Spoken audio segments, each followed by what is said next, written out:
Hey, I'm Berg and this is Psychedelic Actualization. On this channel we talk about topics like self-realization, self-actualization and working with psychedelics to live a more authentic and fulfilling life. So if you're interested in these kinds of topics, subscribe to the channel. Today I'm having a conversation with Curtis Childs from the channel Off the Left Eye, and we're gonna talk about a kind of Christian mystic named Emanuel Swedenborg, who's lived in the 16th century or 17th century and who's had a lot of interesting transcendental and mystical experiences. And we're gonna talk about Curtis and the Swedenborg Foundation, about Emanuel Swedenborg and how his kind of writings get in combination with spirituality, with Christianity, with Zen-Buddhism, or even shamanism. We're gonna talk about near-death experiences. We're gonna talk about death. We're gonna talk about psychedelics and integrating transcendental experiences. We're gonna talk about a lot of interesting concepts like love and God and nothingness. We're gonna talk about our different perceptions of this reality, and we're going to talk about practical insights to and principles to live a more authentic and fulfilling life and to integrate these experiences in our day-to-day life. So definitely watch this interview till the very end. It's really full of valuable insights and I'm sure you're going to enjoy it. So enjoy the conversation. So I would say we're just jumping right into the conversation. Would you introduce yourself? Like, who are you and what are you doing? Yeah, my name is Curtis Childs, and I am the Vice President of Programming at the Swedenborg Foundation. The Swedenborg Foundation is 170 years old, and it's primarily been, throughout its history, concerned with translating the writings of Swedenborg, Emanuel Swedenborg, who is sort of obscure. Not a lot of people know him, but although he's been very influential in a lot of ways, and he was this fascinating story of somebody who was a really prominent scientist in the mid 1700s, who then started having these really intense, what we would now call spiritual or out of body experiences, and started writing, I think it's the most extensive account of these non-physical experiences anywhere. He's got thousands and thousands of pages on this stuff. And so I've found some really fascinating and useful insights in there. And so on my channel, we have a YouTube channel, youtube.com/offtheLeftEye, where we take his work, which was written in Latin and can be sometimes dense and technical and sometimes really weird, and we try to make it more understandable to people and see if they get something that they like out of it. So that's who I am and what I'm doing. Great. So in what ways have his teachings like influenced your life or helped you in your own life? Like how did you discover him, and what did it do to your life? I always knew of Swedenborg. My parents had been reading him, so it wasn't new to me, but it was when I started to have struggles with anxiety and depression. And it was in that was probably when I was like 19 or 20. And that's when I started to really look at his material, especially what he said about what the mind is and how it works, and how to best what's most important to focus on in life. And for me, that gave me these tools where I could take my brain, which was all over the place and unruly, and sort it out and be able to not get wrapped up in things and understand things. So to me, it's personal. This has been very helpful to me. There's a lot of things that have helped with it throughout my life, but Swedenborg's material, not only did it help me out of that, but it opened this door for me into this broader perspective of life that now I continue to use for stability and guidance and And so when you get helped by something, you feel like, oh, I got to share this with people. I mean, that's what you're doing on your channel, for right? sure. You're saying, I'm having these experiences and I want to help all of you to do it. So it's the same thing with me. This is what's been helping me. Yeah, exactly. Nice. And what was like the point where you decided to like, okay, I gotta like do this my full-time thing. I gotta help the Swedenborg Foundation start the channel of the left eye and get it going. Like, what was the specific like turning point, or how did it come to be? I know. Things just happen, you know.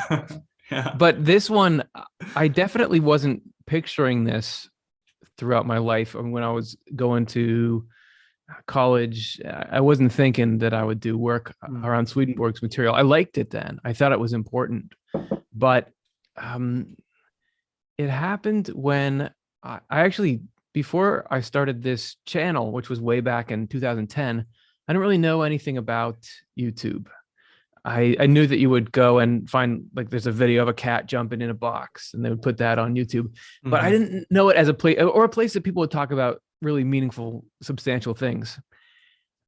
But I went on there looking at the conversation around spirituality and religion, and I found out that there was a huge conversation there, but it was very simplified. Like, there was people who said there's nothing spiritual or anything beyond the physical, and then there's people who are just very religious and fundamentalist, and that was about it. And I felt like there's a middle ground, like there's a space here.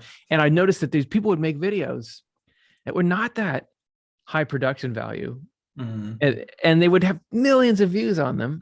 And I thought, okay, because I wanted to tell a lot of people about Swedenborg, I thought we can do that. And so I made those videos. I made a couple videos to start, and those did okay. They got shared on Facebook back when people would do that, and so it was all right, but it didn't like take off right away. But through a connection that I made, I'd learned early on like how to advertise on Facebook to try to get people to see these videos. And through that, I made a connection with somebody at the Swedenborg Foundation and actually came on with them working on something slightly different that started to do well. And so then I took the channel there and started doing it. And I think what I ran into was people were hungry to talk about non-physical things. People were looking for, because as soon as we put up any content, everyone was like, I want to tell you my story. I had this experience when I was 15 and this thing happened, or this happened to me when somebody that I love died. I saw them at the foot of my bed, something like that. And that made me realize, like, oh, there's people care about this, and we have something to offer. So I think that I was right place, right time in a few ways. And so I just kept trying to do the next right thing. And then it worked. We ended up actually, I started making longer videos, which I wasn't planning on doing before, but I just happened to do it because we were trying to do something else. And those started to take off. And then algorithm was good to us for a while, and we started to build up a subscriber base. And and now I can't stop, because everybody comments on the videos and they say, this is what helped me. This is what changed my life about this. And so now I know it wasn't just me that it can be helped. This is something that can happen to anyone, and all kinds of people all around the world. So as long as people are still interested, I feel like I've got to do it. And I do think it can make the world better. I believe we can help the world. And so the world needs help. And so I'm going to do the way I can do my little part is a little more of the Swedenborg's message into the world. Exactly. And when you share your passion, like, people get drawn into it, and now you've got this great community. And I really like your channel. You've got great content there, really high production. I love it. Yeah. How did you decide to start your channel? If I can interview you just a little bit. Yeah, for sure. So I was doing YouTube since I was a little kid, kind of, with my best friend, and we were doing just like funny, stupid stuff and recording it. And one day we started to put it on YouTube, just like stupid stuff, like filming a teddy bear or something. So making videos was always something I did, kind of from little on. And so we started a German channel back then in 2011 about anime shows and video games and stuff, and that developed into a transition into Zen-Buddhism when we discovered that. Like, always something we were passionate about. We always felt that passion to share it with the world. And so yeah, that transitioned into personal development and Zen Buddhism, and then that transitioned into outdoor survival and comedy content.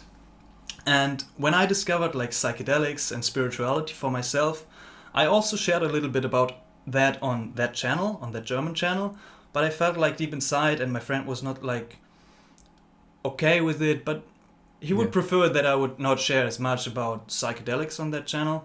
And so one day I just said like, okay, I'm gonna start my own channel on English and just share my experiences, because that's what I'm passionate about, and I love to share my passion with the world.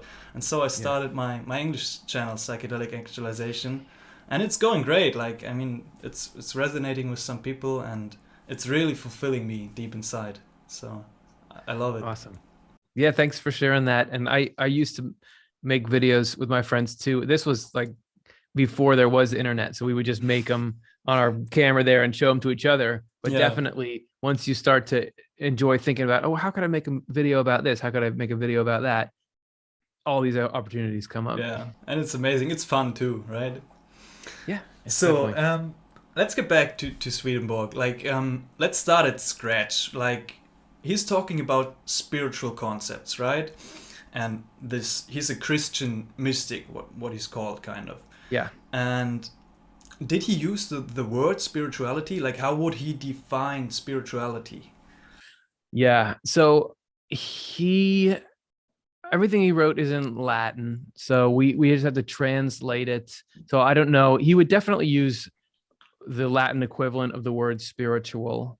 I think that he's this interesting mix, because in one sense, Christian mystic is right, because he was in a Christian country when he was in Sweden, which was a Lutheran country at the time. He would sometimes publish in London and in Amsterdam as well, but it was all Christian, and he would use a lot of Christian terms. He talks about the Bible and things like that, but the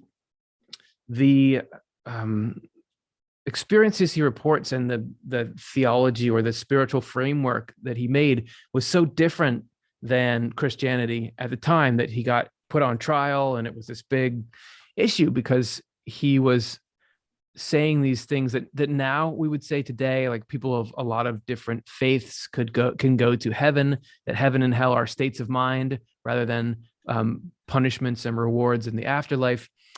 So in some ways he was very different than Christianity, and he's also talking about these experiences where he'd say, I went out of my body and I saw these, spirits in the afterlife, and they can make imagery appear with their hands, and the landscape around you there reflects what your own thoughts and feelings are like. So there was all this stuff that's not in Christianity. And even you were talking about Buddhism a minute ago. There was a guy named D.T. Suzuki who, you know him? Yeah, I know him. That's actually one of the first Zen-Buddhism books I read.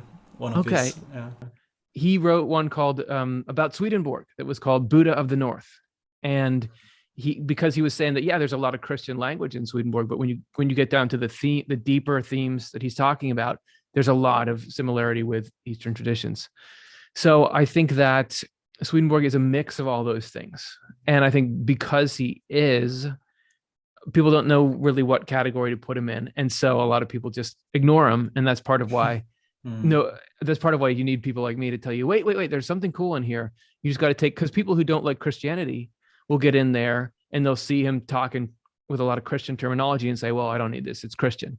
And people who are Christian will get in there and see him saying these things that are outside of Christianity and say, well, I don't need this isn't Christian enough for me. But there's really cool things in there that are really universal. And connect to all these other spiritual journeys people are on. So that's part of why I'm into it. Is I think I need to convince people, like, give it a chance, because you may find something that harmonizes with what you're doing in there. Yeah, that's what I found too. And also with religion, like I grew up in a Christian community, kind of in a church. Even in these religions itself, in Buddhism, in Christianity, everyone kind of got their different perspective. Nobody like believes exactly the same thing in every part of what is talked about, right? So everybody's have their own belief systems and experiences with it. So that's a very good point. And I really found that out once I got on the internet talking about these things. I did sort of think when I was younger, Oh yeah, there's generally there are Christians and Buddhists, and there's these big categories of people, but you're so right. Hmm. Everybody has their own slant on it, and you wouldn't believe the combination of beliefs that people will have. You'll have, yeah, people who take a couple things out of this religion and a couple things out of that, and then UFOs and who knows what else. There's so Yeah, much, and every just people are very independent in how they think, yeah, and it's cool. yeah. Could you go a little bit deeper on the kind of similarities on Swedenborg's teachings and Zen Buddhism? Because that's really interesting. Because from my point of view, what I read about Zen Buddhism, it's like straight to the point. It's some teachers are like more straight to the point and not about these other realms or angels or heaven and hell. It's just like Yeah, more about this nothingness and emptiness and presence, yeah. right? I'll give you a couple of things. I'm not an expert in Zen Buddhism, but I will say that Swedenborg talks a lot about what it is to be nothing. He says Mhm. that essentially all those things that you're talking about, heaven, hell, and angels, and the stuff out there, is it's all comes down to states of mind. So heaven is the state of mind when you're in the enjoyment of doing something that is beneficial to someone, so something constructive or useful. And hell is the state of mind when you're enjoying doing something that's harmful to somebody else. Each has their own joy with it. So to be nothing is, Swedenborg talked about having these spiritual experiences, and he would travel out of his body and meet people who had died. He said that they're in the afterlife. So we all have a spirit and a body. And according to him, when your body dies, then you're still a spirit. So everyone who's ever lived is still a spirit, and they're in the spiritual side of life, which he called the spiritual world. Hmm. And there would be spirits that had bad intent, and they were trying to manipulate him, but they couldn't, because he said that he was nothing. And what he meant by that was everything good that came his way, he would say, "Oh, that's from God, or that's from heaven," and everything Hmm. that's evil that came into him, he said, "That's from hell." So I'm not going to take credit for either of those things, and or get attached. I guess that would be a more Buddhist term. Have that attachment to it. And because of that, nobody couldn't mess with him, because it was always, if there was what he called evil spirits, which are people who have devoted their life to enjoying harming other people, um, they can only get a hold of you through your own sense of pride or something like that. They could hook you some way. But by Swedenborg saying like, no, I'm not interested in taking credit for these things, it made him able to travel through the spiritual world without being harmed. Yeah, and I think also that Swedenborg's view is very practice centered. So everything you could know around religion, all these factoids about is there God or is there levels in the afterlife, that's all. The only reason any of it's relevant is it's supposed to equip you to be able to practice in your life, which is the basics of not doing harmful things and doing helpful things.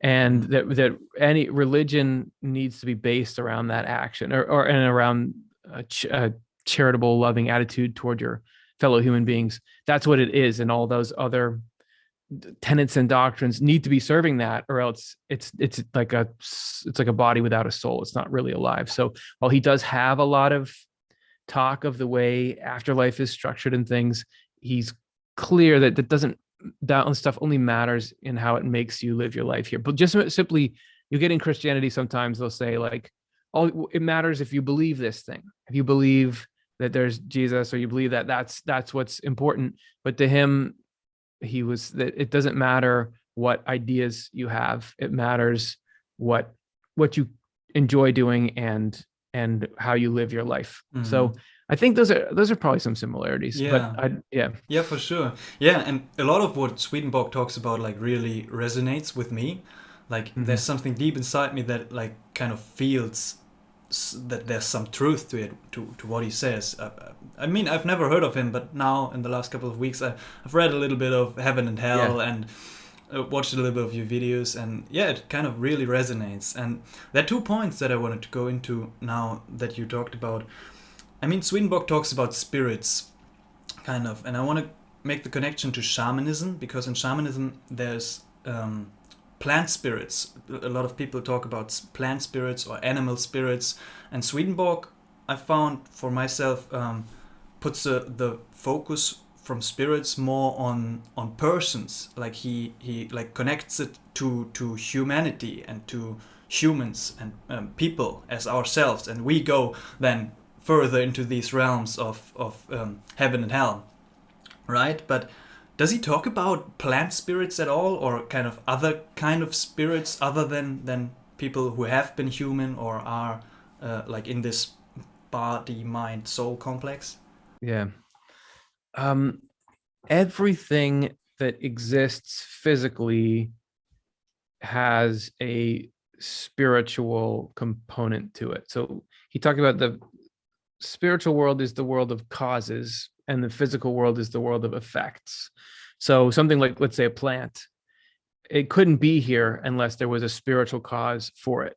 So he talks about there being one life. So there's one radiating life that then is received by all these different forms. And that's why you have all the diversity of life. So everything that's alive has I guess you could say, has a spirit. And not only that, but there's this, your feelings and thoughts and emotions like are animals and plants. Like they correspond. Like when, for example, Swedenborg says that the Bible is written in correspondences. So it's a symbolic thing that when in the very beginning of the Bible, it talks about the creation of the earth. He says that that's not really about the creation of the earth. That's about the process of regeneration or spiritual growth that each one of us go through. And when it's talking about, then there was grass, and then there was animals and fish, that's talking about the development of actual good feelings and thoughts within you. And the connection is tight enough that in the afterlife or in the spiritual world, the kinds of plants and animals that are around groups of people correspond to the kinds of feelings and thoughts they have. So people who are of a loving nature and a gentle mindset will have gentle, non-harmful animals around them. And people who are deceptive and vicious will have poisonous and those kinds of animals around them. Wow. So there's like he's talking about an afterlife that's full of all kinds of non-human life. But there's a deeper connection that's we're all kind of reflected. We're all part of the same life stream. And there's a deeper connection between you and everything living.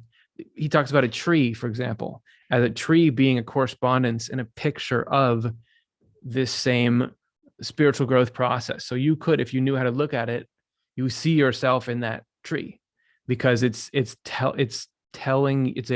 physical representation of this spiritual reality. So everything around you, he said that before there were things like the Bible or religions, people could just get all that information out of nature, because it is this physical representation of how spiritual things work. So I don't know if that answers your question, but there's a couple of thoughts on that. Beautifully explained. Yeah, absolutely. I love that. Absolutely answers the question. And Swedenborg also talks about Jesus, right? Yeah. What does he say about Jesus? Because from what I've heard in my communities, I've met a lot of Christians that are more on the standpoint of like Jesus as this physical body, human being walking on this earth and embodying God, kind of. Yeah. And there are like a lot of other spiritual teachers who talk about the concept of like Christ consciousness, and more putting the focus more on embodying the perspective of Christ and embodying his teachings, and not making it so much about him, but more about his way of living and like his way of aligning with God, and like more, the focus on like attaining Christ consciousness yourself.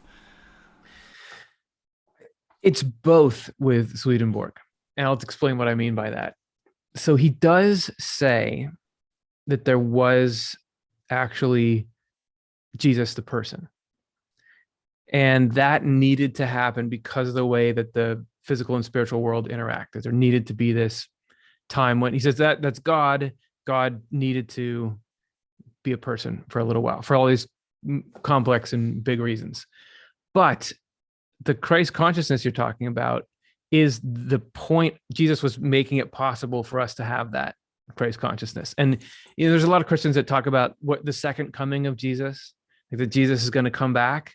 And Swedenborg said that the second coming of Jesus is something that happens individually within all of us. So there's not going to be some time when it's like, oh, hey, we got to stop this interview because Jesus Christ is coming back right now. You can see him over there. This is something that happens as the Christ. I think Christ consciousness is a good way to put it, as that Christ consciousness shows up in each of us as we begin to operate from the same values that Jesus stands for. That is the second coming happens individually in each person.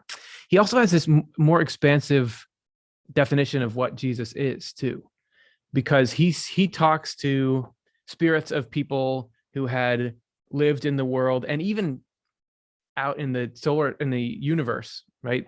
And anyone who thinks about God in some kind of human form, he says that's this connecting to Jesus just the same. It doesn't have to be you think about the Christian or that particular instance in the Bible. The universal,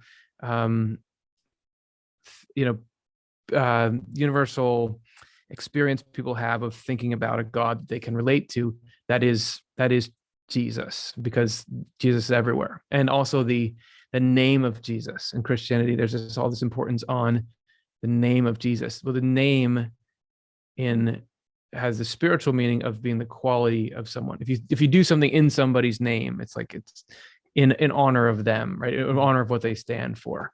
So the reason why the name of Jesus is important is not saying those words or Yeshua or whatever people want to say. It's doing things with the same quality as Jesus is doing them. So you can have somebody who's never heard of Jesus Christ living in the name of Jesus, because they are living the life of love your neighbor as yourself. So he has this interesting mix of Jesus is super important, but is also everywhere and in everyone. And the point of the point of divine providence or God's intent in the world is to bring that consciousness into your heart and mind. Both. Thank you. Beautiful. So when Swedenborg had his awakening process, like he was in the middle of his life, right? It wasn't just like from birth on. He was like what I've read, he was a scientist, a philosopher. Yeah. He was in society, like, and how did it start? Like, what was this awakening process like? Was it just like overnight a sudden Satori moment and then he had his doors of perception open, or was it more like gradual? And how was it for him? Like, was it difficult for him to deal with all these new perceptions, or was it easy? Like, what was it like? Difficult. And he actually documented it really carefully, because he has this journal of dreams that he kept. I guess I should back up and say, no, he didn't have it his whole life. It was in his mid-50s when he started to have these experiences. And he was already well established as kind of a celebrity scientist and inventor. He was very smart, and in a lot of places, he was in the Swedish House of Nobles, so he had a seat in government there.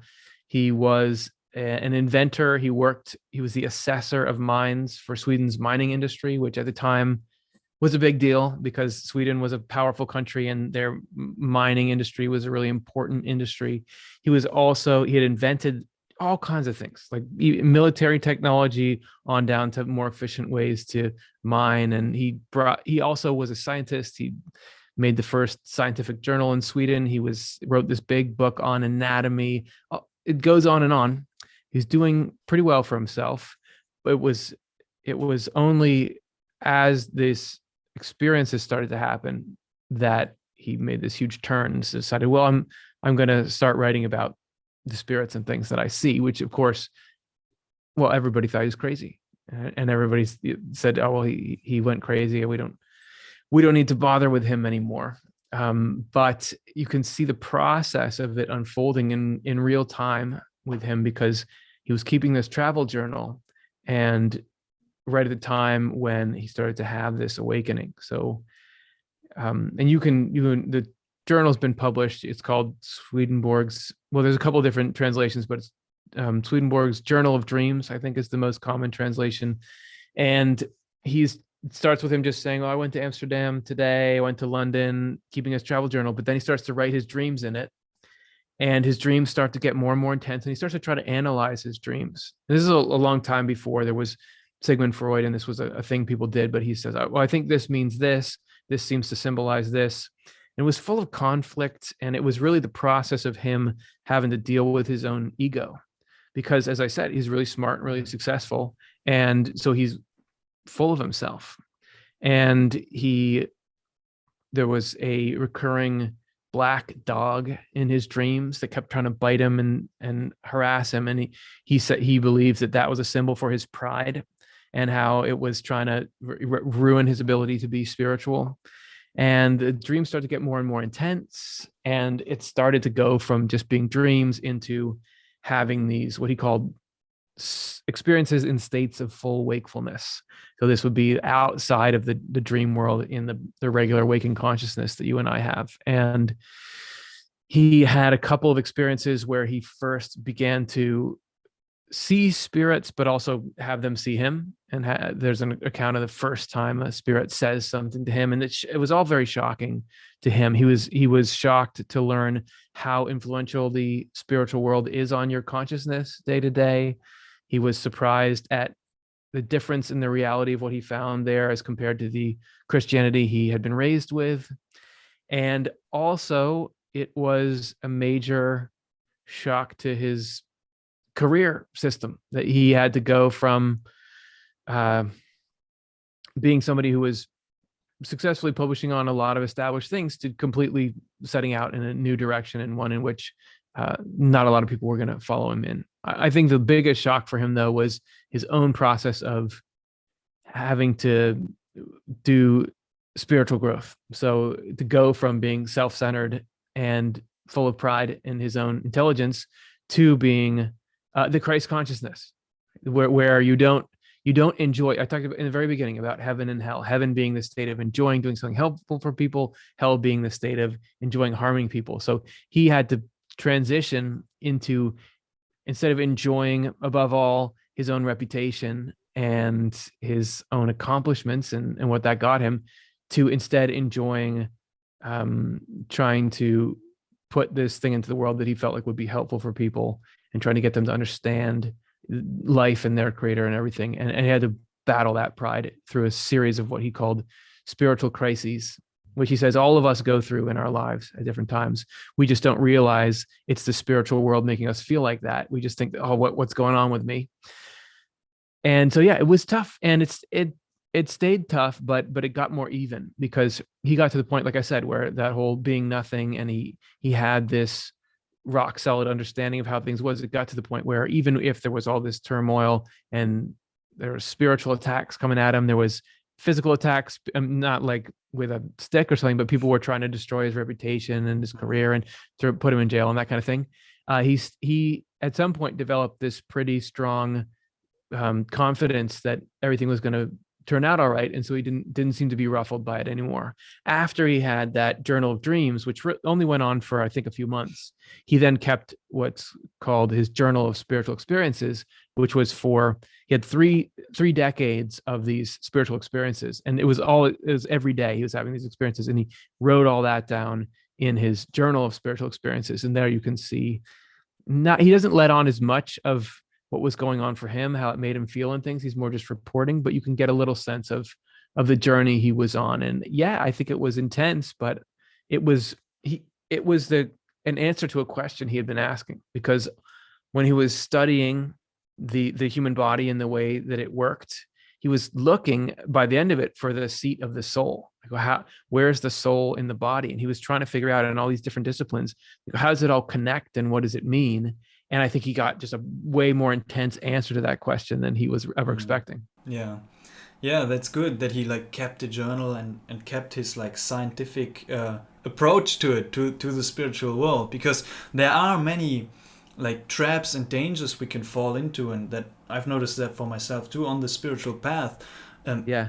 Especially like also with the psychedelics, you have these transcendental experiences, you have the meditation experiences or an insight, and then the ego mind comes in and tries to interpret it in a sense that's beneficial to the ego, but that's actually like evil. Like it's not good, right? It's not on the high in the highest sense, and that's like great, like that he kind of dealt with his ego and was aware of the traps of evil that are like always coming our way, right? It was I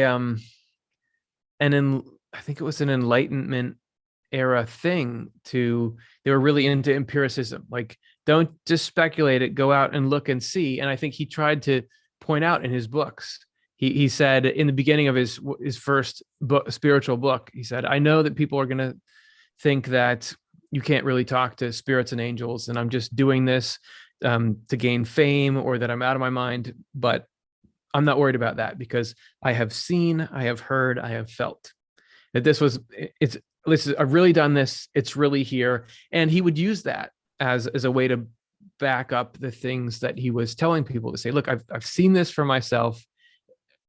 So it is a different approach to religion than this sort of philosophizing. And I'd be interested, and you said you've only started reading or knowing of Swedenborg a few weeks ago, but I'm interested in knowing, so when you have psychedelic experiences, are you going to the same place that Swedenborg talked about, or are there similarities? Is it like that's something that I don't know if you've read enough of his to see if you see any similarities, but that's something that fascinates me. It's definitely interesting. That's actually my next point right now. Okay. I've had some transcendental experiences or mystical experiences, especially with psychedelic substances, and it's different from what he describes, and that's so interesting about it. And also, like every experience from every person who's have these experiences, it's very unique to them, and it's difficult to put into words, but sure. From what I've experienced for myself and talking to other people, is my experiences are in a broader sense different to what other people experienced. For example, when I'm smoking DMT, a lot of people have a blasting off into this spirit world and meeting entities kind of, and that is, these descriptions come closer to what Swedenborg describes as angels or as heaven, hell, and these states of mind. People go there, but I'm not. I'm having like something is revealing itself to me, and I'm having intense experiences, like the beauty of life or the truth of consciousness. All that is revealing itself to me, and I'm feeling it and being it. But it's not like that I'm going out there and talking to an angel or something. That's very different from my experiences, also from other people who experience this.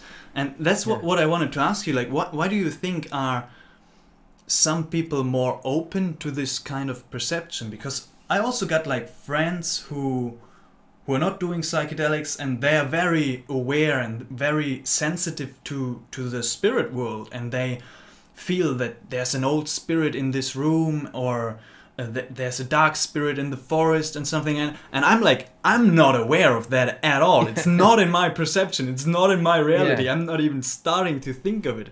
And so that also like reflects in my psychedelic experiences, because these experiences intensify what is inside of kind of, and it's not bringing me to that place. And for example, a friend of mine who's very imaginary and creative and thinking in pictures, and I'm not imaginary or like that artisty thinker at all, or like that creative thinker at all. He just took like a tiny hit of DMT, and he's having a blast off into spirit world, and elves are talking to him. He's talking to to the trees and whatever, and having these complete breakthrough experiences. And I'm like, it's not at all like that for me. I never ever talk to a spirit. I mean, sometimes there are also similarities when I'm, for example, especially with the mushroom, sometimes I feel like it's an entity. It's a different entity from myself, and sometimes it's kind of helping me and guiding me, and I'm not like thinking questions, but I have internally I have questions and intentions for myself, and then the medicine is kind of going at these intentions and answering it in its own way of these experiences. And sometimes I also have one experience in particular where I ate 8 grams of dried mushrooms. There I had a beautiful experience the first half, and the second half it felt like an alien entity, kind of a dark mushroom lord entity came down to earth and was just showing its power and demonstrating its power to me, and I was just like humbled in this experience. That it was one of the very, very few experiences from many where I felt like I met an entity. But yeah, why do you think like some people are more aware of these spirits, like for example Swedenborg in particular, and some of us, like for example both of us, are not aware of these angelic realms that are all around us, right? Yeah, that's a great question. And it comes up too on my channel, because you'll have people who has somebody that they love has died, and they're saying, well, if there's really an afterlife and they're there, why don't I hear from them? And even more so, they'll hear of other people who do have these visits. It's like people will say, I woke up from my sleep and I saw this person at the foot of my bed and they said goodbye, and then they left, and then I got a phone call saying that they had died. And we'll have people who really miss someone and they're saying, well, why don't I get anything like that? Sure. And it's true. And I've never had any kind of experience like that, even though I'm so fascinated by them. And I think it's got to come down to that each individual has a very particular mind and a very particular heart. Swedenborg talks about each of us having a will and an intellect, or a volition and discernment. So basically the feeling part of you and the thinking part of you.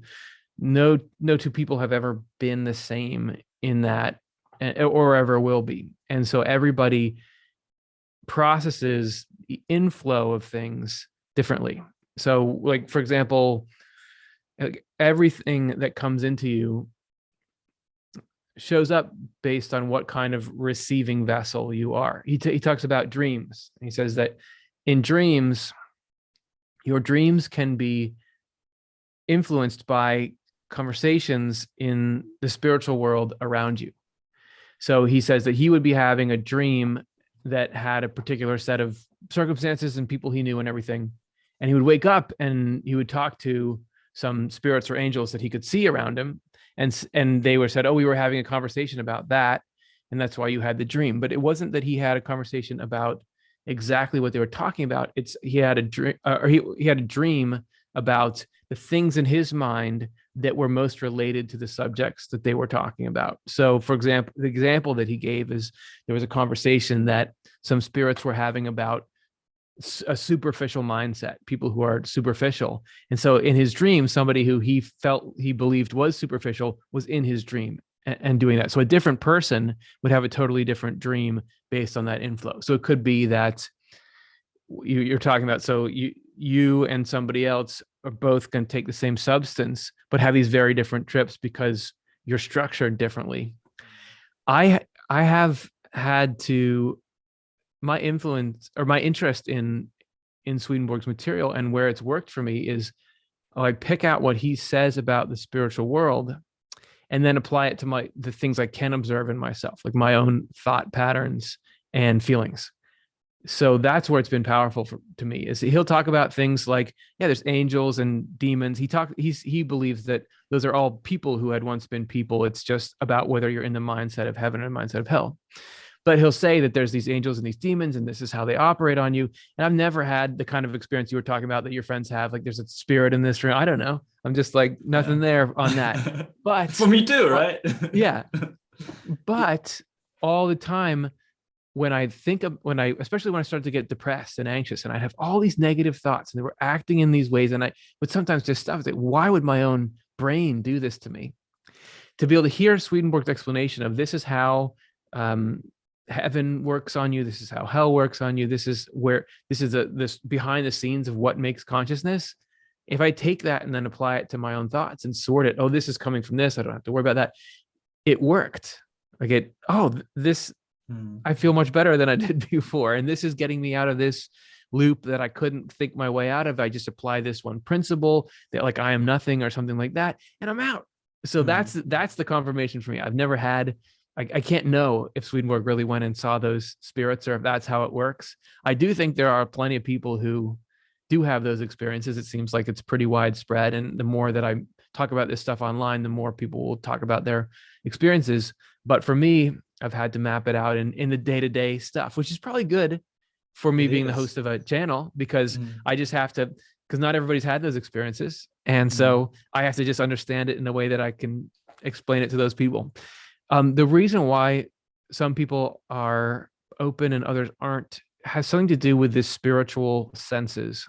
So according to Swedenborg, you have a body and a spirit, and they're connected at every point. So it's not just like you have a spirit that's got one connection to you. So your spirit is connected to every little bit of every cell and everything that you have. So it has the same form that your body does. So you have, for example, eyes, spiritual eyes, and you have spiritual ears, but it's like with a computer monitor, or you can have multiple HDMI cords plugged into it and you have to choose which input is coming into it. So it's like right now when I'm taking in input through all my physical senses, my spiritual senses are shut down or inoperative. So some people, it's easier for them to somehow have the physical senses shut down and the spiritual ones open up. And I think this is why often in meditation, people will have encounters or experiences, is because meditation is to some extent this process of quieting, you're closing your eyes, you're focusing on something that's taking you away from the physical senses. This is why people, I guess, in sensory deprivation tanks will sometimes have hallucinations and things like that. So he doesn't really talk at length directly about why some people are more sensitive than others to direct spiritual stuff, but it would have to be just like, I don't know, my physical eyes, I have to wear contact lenses to be able to see very well. So they're not that good at seeing. So something about my spiritual eyes are shut tight for some reason. Although the funny thing is, people will ask, well, does Swedenborg tell you how to have those experiences? And he wrote like 30 volumes, a huge amount of material about the spiritual stuff. And he never tells you, this is how you start seeing spirits and angels. And I don't think it's because he was trying to guard some secret, but to him, that's not really what's important. Having, like we were saying at the beginning, knowing all this stuff about spirits, and that's not what spirituality is at its core. What matters is doing the right thing in your life. And all these are meant to be tools for that. So to him, it's much more important to you spiritually to stop doing what's harmful and stop experiencing the enjoyment of that, and instead focus on cultivating the enjoyment of doing what's good and equip yourself with the right ideas that enable you to do that, because that's more important to your spirit than knowing about the specifics of how spirits are. Because while we're in this life, we're forming our spirit through these choices. So it's much more important for you to not do what's bad and do what's good than it is for you to know. It can be helpful, but it can also be harmful. So it's really, what's important is how you integrate into your life. Exactly. Yeah, that's what I figured out for myself too. Like, my direct experience is most important to me. So I can read and study about these realms and read about Swedenborg and angels and all this different stuff. But as long as I'm not experiencing it for myself, I remind myself that I'm just believing it because other people have these experiences. Many people do. So maybe there's some truth to it, but I don't know because I haven't experienced it in my own direct experience. So that's what I put like at the beginning. And yeah, maybe we don't have a choice in like who has to experience or who's open to experience the angels and all that stuff. Maybe just God decides, you know. Right. And yeah, some people say DMT is a reliable method to see angels. For me, it's not, right? Right. But exactly, that came to my mind too. What these psychedelics do is what exactly like you said. Like when you're in a depressed state of mind and you're a little bit anxious, you go to Swedenborg and his principles and you remind yourself to get into the state of heaven a little bit more and a little bit closer to truth and good. And Right. that's what the psychedelics do for me. Like sometimes when I'm not doing anything for a couple of months, I'm like feeling my ego mind is taking over a little bit, and then I go into these transcendental states and I feel like it brings me closer to heaven. It's like opening heaven up a little bit, and I can remind myself of that state of being in heaven, right? And that's what it opens up. And also it's so interesting what you said, that these angels, what Swedenborg also talks about, appear in a human form. In some experiences, not in all of them, but in some, there's like this sacred geometry, and sometimes on LSD or DMT, many people, and I myself too, that they see these faces. Like for me, it's sometimes in the sky, often in the clouds. There are these. It's like human faces with eyes and a nose and everything, but it's not a structured face, but it's like an empty face. And there are many of them like turning and looking, and yeah, that's what kind of is similar to what Swedenborg describes, and these angelic realms. So this I have experienced, like, and it feels like heaven, you know. It feels like it's bringing me closer to truth and to that alignment of the love of God. So that's very interesting. Yeah. That's cool. The human form, Swedenborg talked about the human form being something that you can find. Everything in reality reflects it to some extent. Actually, the actual human form is God's form, and we are, even us, are sort of a reflection of that. But there's these levels to it. He says you can look at any group of people, any group of spiritual or spirits, and they can appear as a single person. So you can see some kind of overall summary of them as a human form, and you can see that, and not just like the actual shape, but in the way it functions. I remember seeing these YouTube documentaries that are about how the way that road grids are is just like the blood vessels in the human body, right? That there is this similarity of function there, that even systems at a huge scale can reflect, even if it's not, oh, look, I have two arms and the two hands, but it's that all the functions are there. Like there is the same kind of circulation, there's the same kind of being able to manipulate objects, there's the same kind of gathering information, that form is somehow in everything. And even that all other kinds of life, animals and plants, participate in that form. So you could call it whatever, you don't have to call it human, but whatever it is, it's sort of like the primal form of everything. Yeah. And what's so interesting also is like many people have these experiences, like for example near-death experiences, psychedelic experiences, religious or spiritual awakenings, the shamanism, like all these experiences and the descriptions of them have like kind of similarities in them, but still they're very unique, and some experiences are like totally different from other experiences. Some near-death experiences are totally different from other near-death experiences, and so it puzzles me, like this question of like, is there an absolute truth? Is there a structure behind it all, and people are just like using different words to describe that absolute truth, or experiencing different facets of that truth? and one guy has like an experience of the one facet, and the other one has a experience of the other facet, but then both don't like. So the one one guy is over here and one perception is over here, and they say, no, I've experienced the absolute truth of the afterlife, and the other one is no, I have, and they're totally different, but maybe it's still similar. And yeah, it puzzles me. It's so interesting, and also the correlation between these teachings, psychedelics, and near-death experiences. What do you think? Like, is there an absolute truth, and why is it that some are so similar but still so unique, these experiences? Yeah.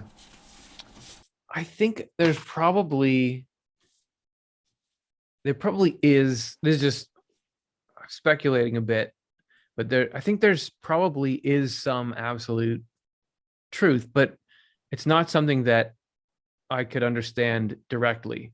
It's like you can't look at the sun to see what it's like, because it'll burn your eyes out. So you can look at all these things it shines on, and you get a sense of all the different colors that are in that light. Swedenborg describes getting to see the sort of the nature of God, and that there are these levels of knowledge, and there's not just one but multiple levels of what God is that no, even the highest angel can't understand. Nobody can ever understand. So he talks about people who become angels are always getting perfected in wisdom and love. So they're always learning and growing, but they're never going to be able, you'd never be able to say, I get it. I get the whole thing. I understand what the divine reality itself. So, and Swedenborg thought that was actually fine and actually healthy. That he thought that, for example, the diversity of religions that existed in the world at his time and still exists to this day. What makes a religion effective is it's nice if the more accurate it is, the better. And you can have some religious teachings that more accurately reflect how things are, but ultimately it's the function of any body of teaching is to equip you with a sense of what you believe individually is right and wrong. So what you said, like, what everybody within these different traditions has their own particular belief of what they really think is right and wrong. And then through that conscience or sense of right and wrong, if you live by that, that is putting you on the path to heaven. And he actually said that the different kinds of religions produce different kinds of people. You think about you think about just if there was sort of like an Avengers style meeting of the greatest spiritual people from each religious tradition, like the greatest Buddhist in the world, the greatest Christian in the world, the greatest Muslim in the world, like the nicest and most fully actualized from that, they would be different, right? They would be different, but different shades of this goodness. And it's actually, that's how heaven is able to have its completeness. So he compared heaven to the human body, like I was saying, and you have to have all different kinds of structures and elements and things in the human body for it to function. If it was all skin cells, it would just be a pile of skin cells. You have to have, so that he's saying that's just like you have to have people with all these different kinds of minds. And so these different traditions and different beliefs that people have produce different kinds of angels, and you need all those different kinds. So he says that truth is important, and you can have falsities that are harmful, but on the other hand, it's what's most important is your motivation and love, and that it does seem like the truth is a very broad spectrum. Like there's people who have truth in all parts of the world in all different ways, and that ultimately no one person can have the full truth. He says it is wisdom to acknowledge that what we know is nothing compared to what we don't know. And that's always the perpetual state. No matter how much you learn, there's always a lot more to learn. So I think there's probably somewhere out there is a way that things are, but it's just way more than I'm never going to be able to process that, but I'm going to be able to process more and more of it.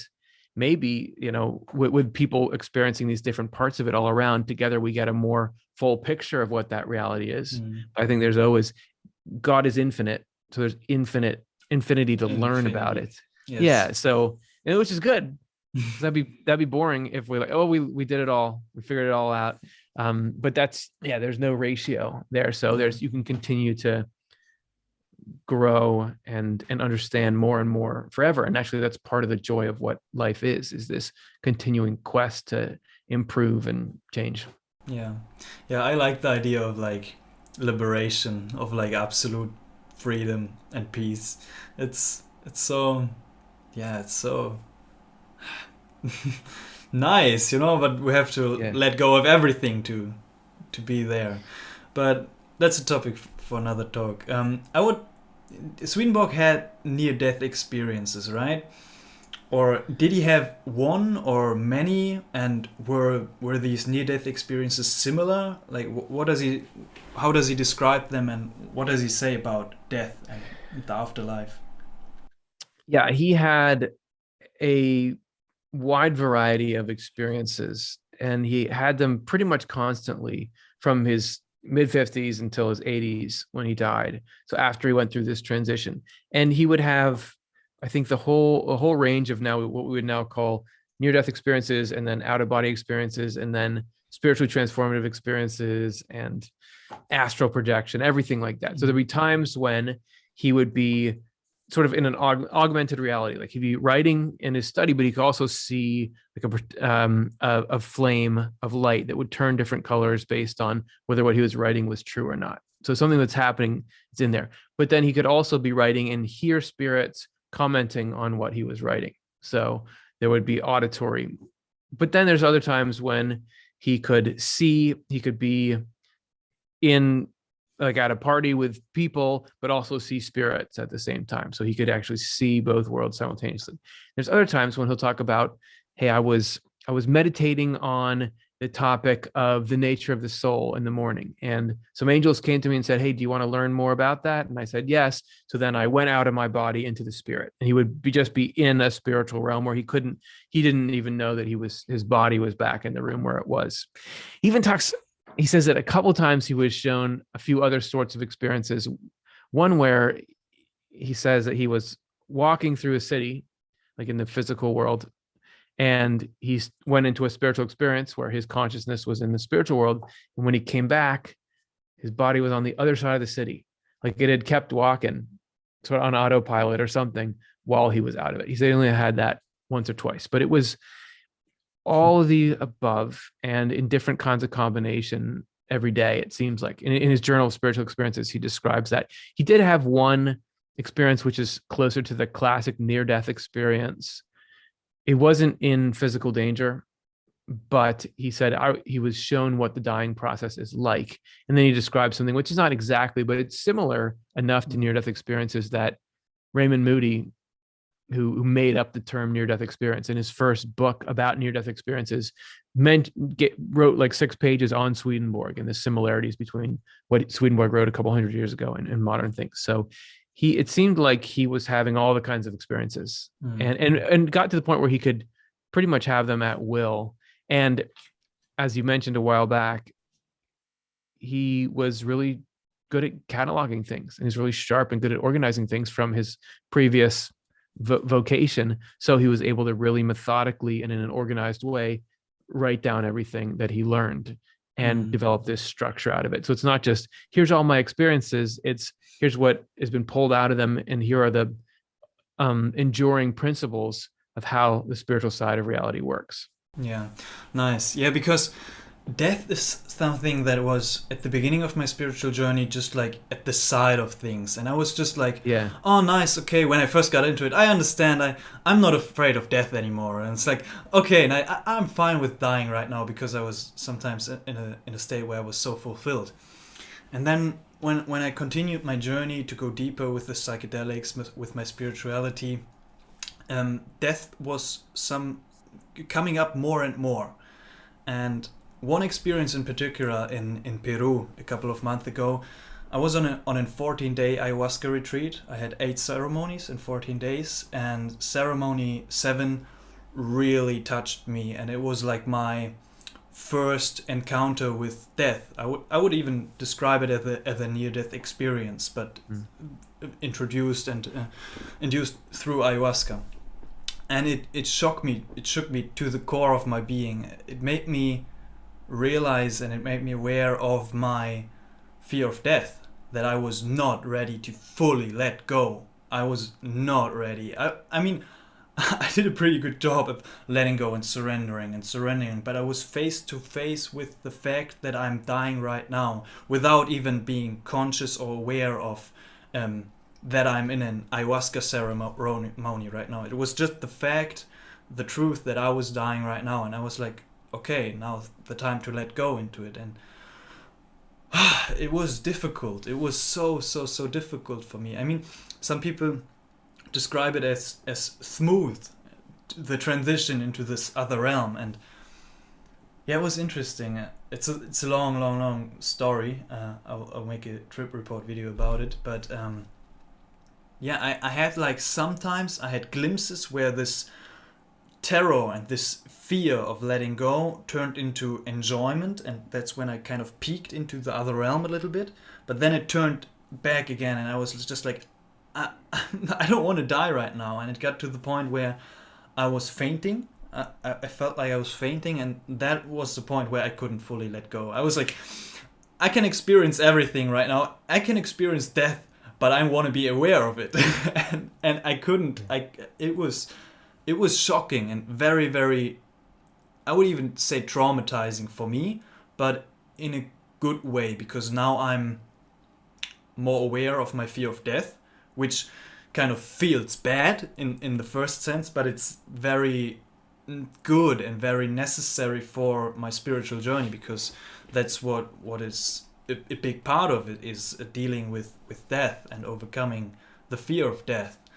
And yeah, it really shook me. But does he talk about like how to overcome the fear of death? Was he afraid of dying?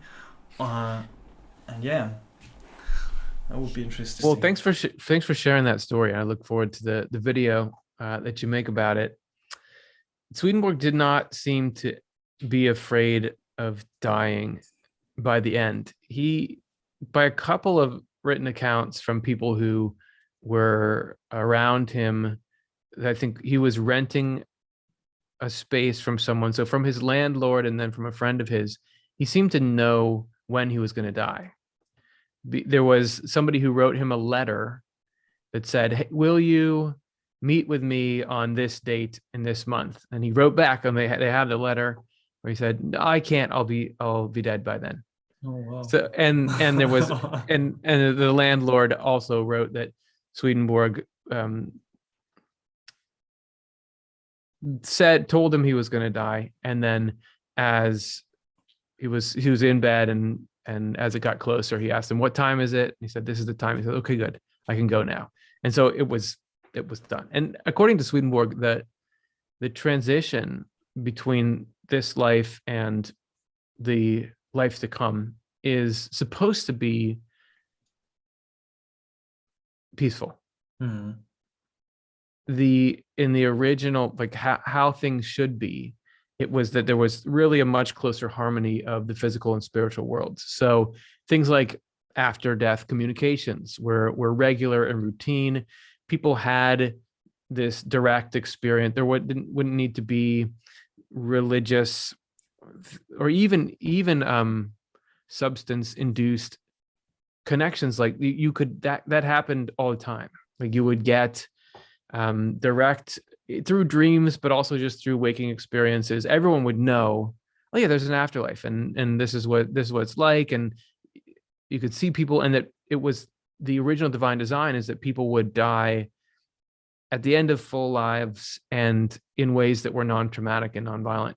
And it was only through people throughout the course of history, the human race continually choosing materialism and self-centeredness, that really damaged the connection between the worlds.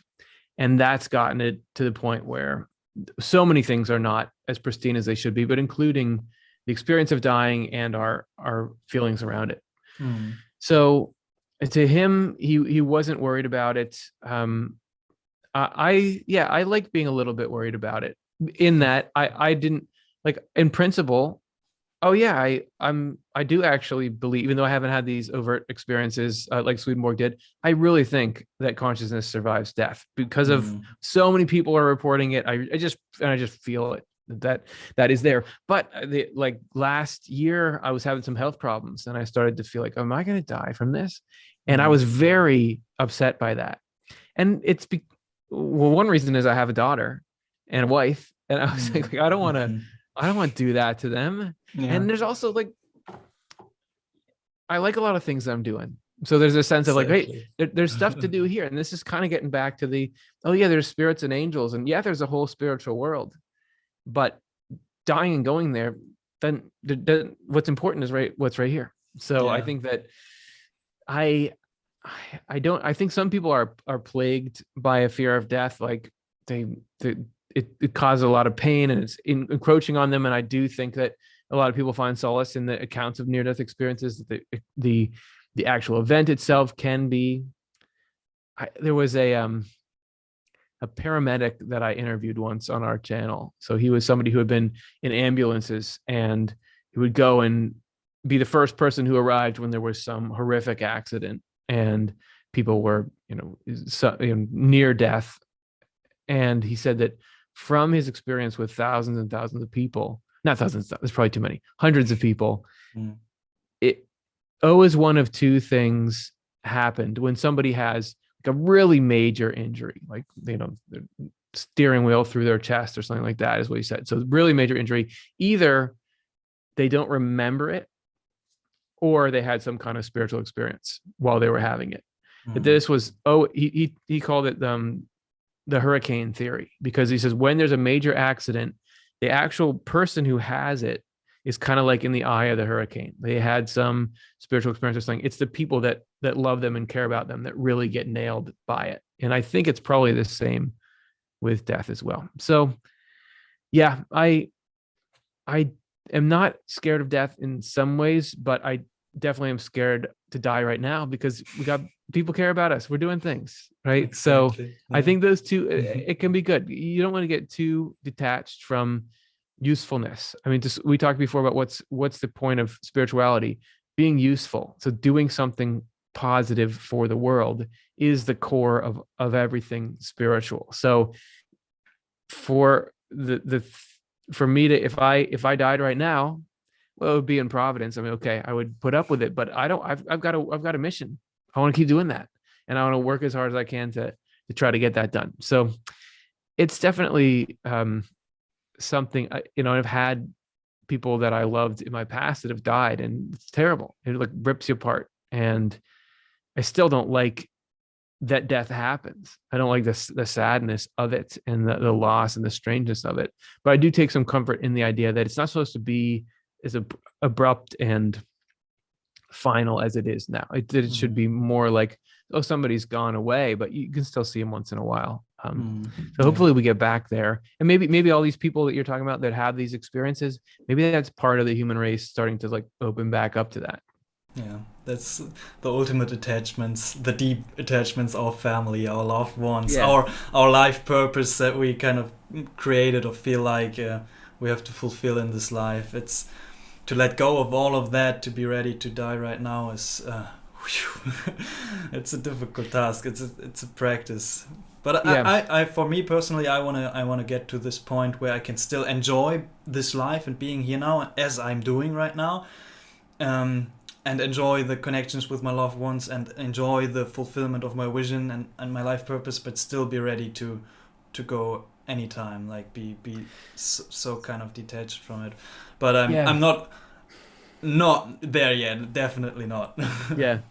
Well, it's Swedenborg talked about ultimately having a trust in what he called divine providence. So this is that ultimately God can call the shots, and if God says that it's the right time for me to go, then I'm going to go.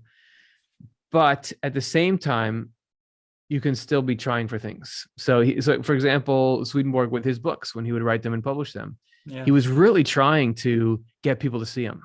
He was really trying to, but he was also saying, well, ultimately it's up to God. And this was kind of at the center of his whole description of what the person-God relationship is like, in that we're, even though ultimately God is the source of life and is the doer and is the one, we need to act as if we are doing it for it to Yes. happen.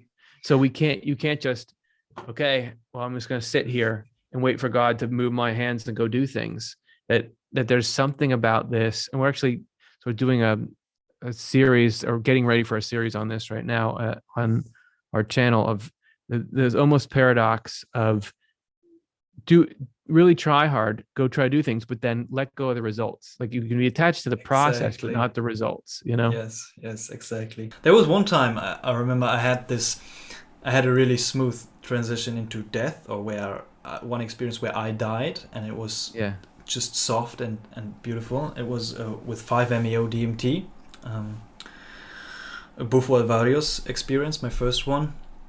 And after I smoked the venom, the frog venom, I just went out and I had an experience of nothingness. And actually it was not even an experience, because I was not there to experience it. So it was kind of from this physical realm, I kind of skipped over the astral realm and the spirit realm and the heaven realm, and I straight went to the source, but I was not even there to experience it. So that was so interesting, because back then I would think, oh, the substance didn't work for me. I didn't have an experience, but now I learned more about it. I studied more about it. I was like, that was that kind of nothingness, that nothing that Swedenborg was also talking about, the absolute source, or how we call it. It's God, right? It's beyond the spirits and the angels. It's like this union with the source, but there was no perception at all for me.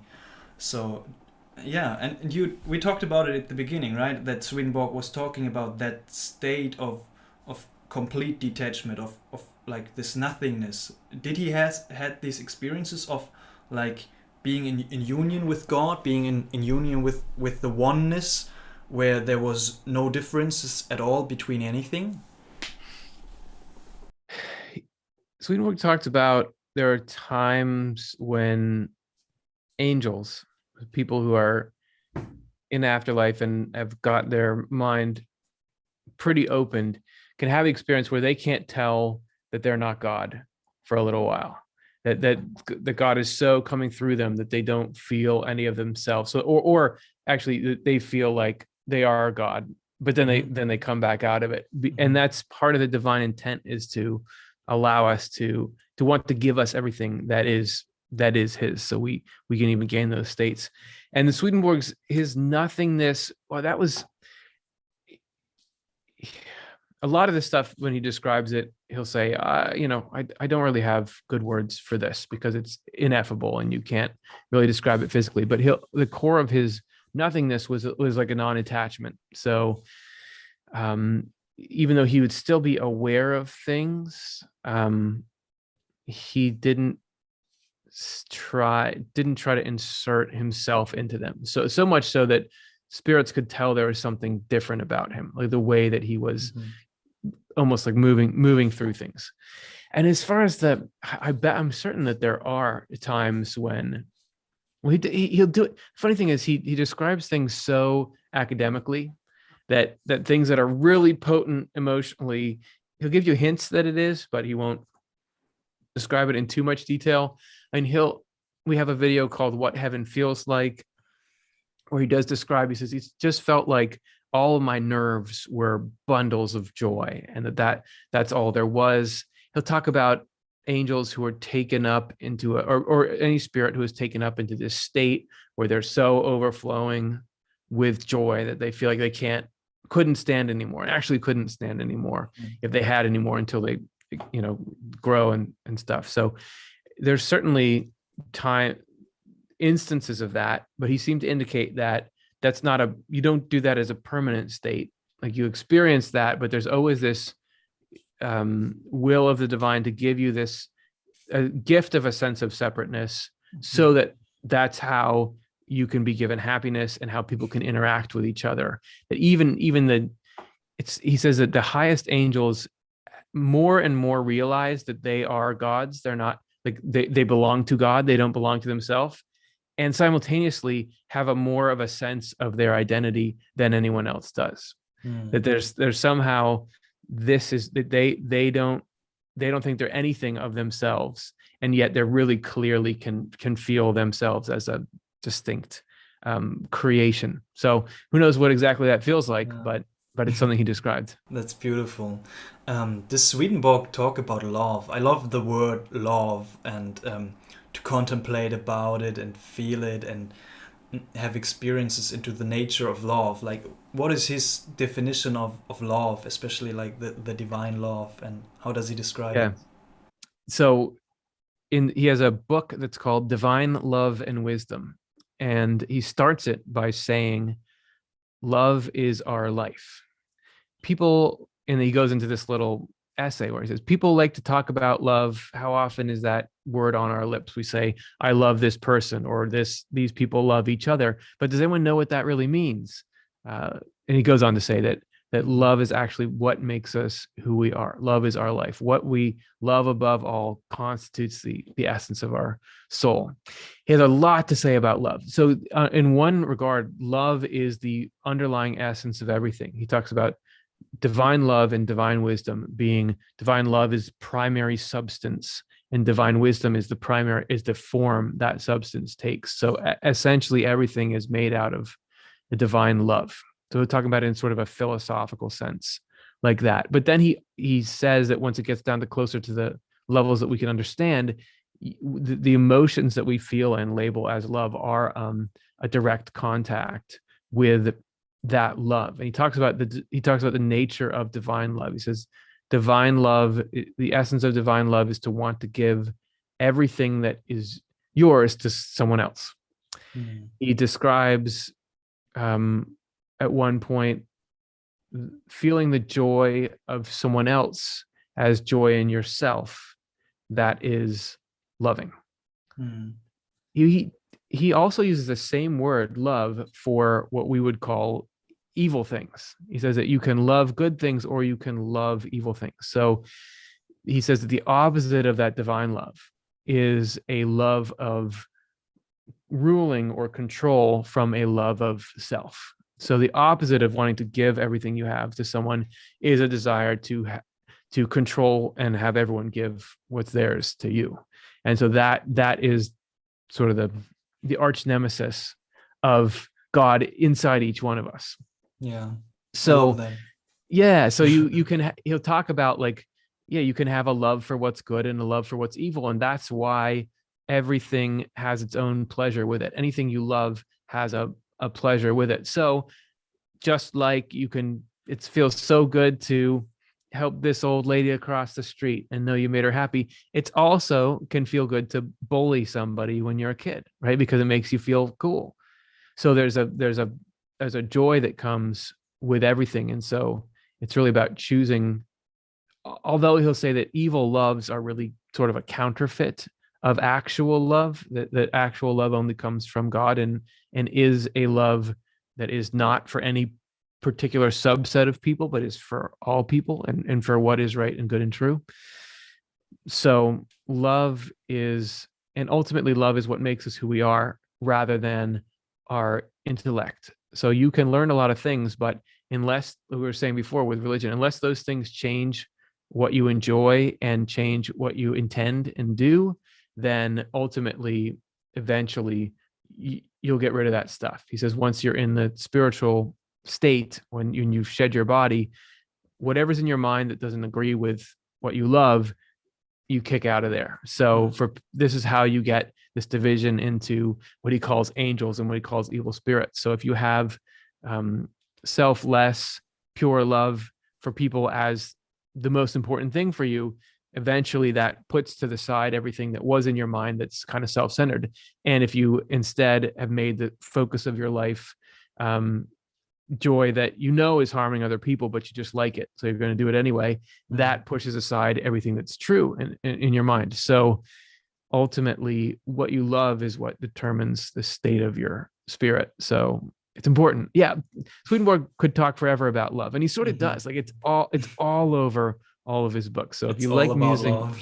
yeah, it's and in these incredible ways. So yeah, it's definitely it's not like a facet, it's like the main story. Yeah, that's what I found for myself too, and that's what all the traditions and everybody talks about. That love is the essence of everything. Yeah. God is love, and God is everything. So everything is kind of full of these layers of love, even the evil stuff, right?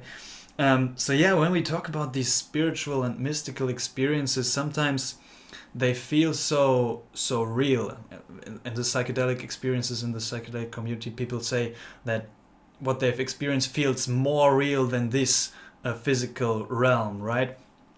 And also in Hinduism and everywhere, they talk about this realm and the physical world as Maya, or the illusion. It's an illusion that we're living in, and or it's Lila, the play, right, that we're playing. But what I found for myself, still it's very important, right, because we're experiencing it, we're in it, right, and we have to kind of balance these two realms, or all these realms. And what I like, or what's very important for me, is not to have these transcendental experiences with the psychedelics, but the most important part is to bring something back into this realm, to kind of be useful, as you said, and do good, right, and integrating the insights from these mystical experiences, even if it's hard sometimes, or it's so beyond our understanding, or it's beyond language. It's like still very important to integrate it. And that's also what Swedenborg's work is about, right? It's about building a structure and a practical understanding of how to live with this truth, right?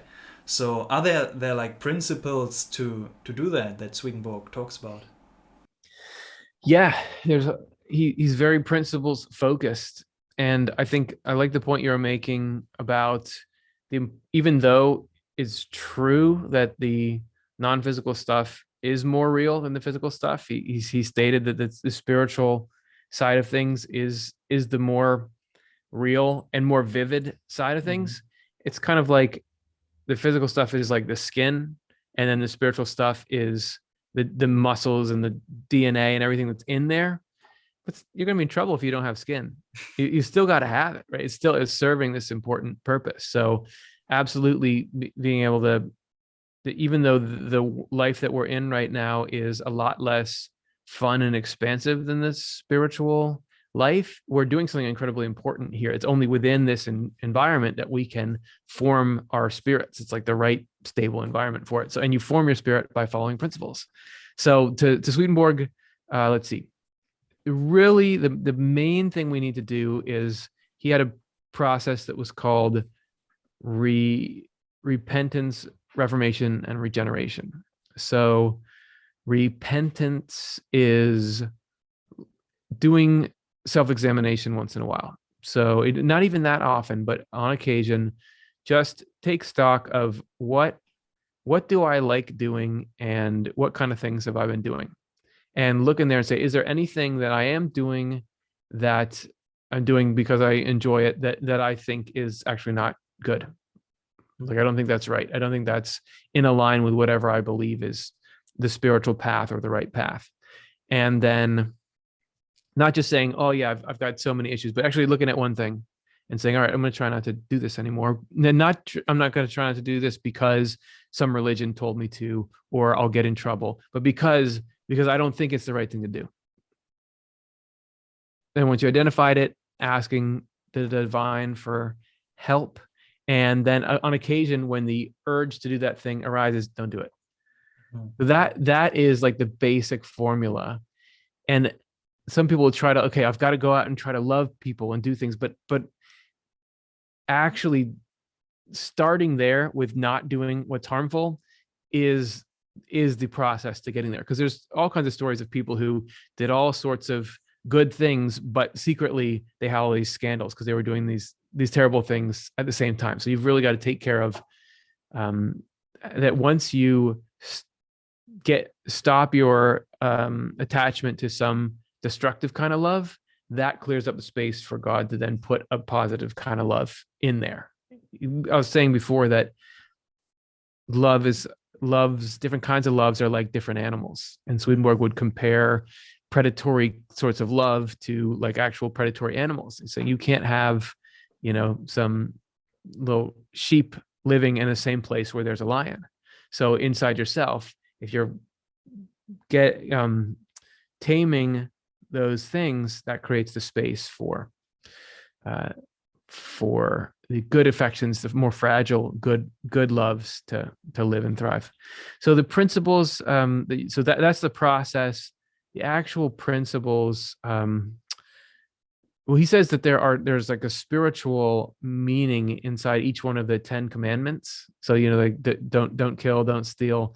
There's a spiritual side to that. So for example, the commandment about murder, like most of us are not actually murdering anyone, but he says that within that, hatred is in sort of the family tree of murder, because it's got, even though it's not an actual doing of it, there's an intent in there. So you can look at the spiritual side of it and see, oh, I'm not murdering anyone, but am I just like nursing this hatred for somebody?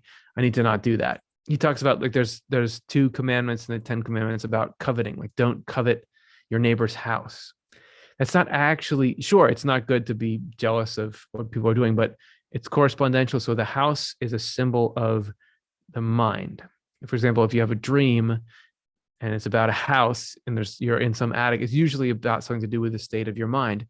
So to covet your neighbor's house is to want to control their mind or use their mind to get you what you want, instead of to let them